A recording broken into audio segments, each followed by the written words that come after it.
આ યજ્ઞનું જે ફળ છે એ તમારે મને આપી દેવું પડે, આ તો જ હું આ જમવા માટે આવું, ને તો આવીશ નહીં.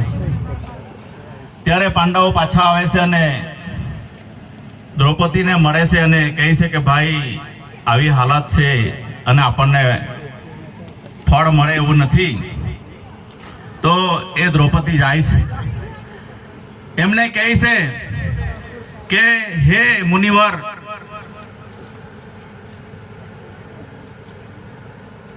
હે મુનિવર, તમે સાચા સંત છો, સાચા સદગુરુ છો, સાચા ઋષિ છો,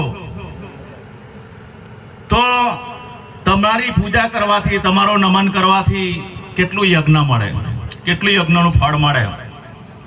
તો કે 100માંથી 1 યજ્ઞનું ફળ સાચા સંત પુરુષના દર્શન કરવાથી, સાચા સંત પુરુષના નમન કરવાથી, એને યાદ કરવાથી એટલું યજ્ઞનું ફળ મળે છે. દ્રૌપદી કહે છે કે 100 યજ્ઞનું ફળ, જો હું 100 ડગલા ચાલીને આવી છું તો મને 100 ડગલા જેટલું મને ફળ મળશે, તો 1 ડગલાનું ફળ બાપુ તમે લઈ લો. દુર્વાસા મુનિ એટલે એમ કહેવાય કે ખતરનાક મુનિ.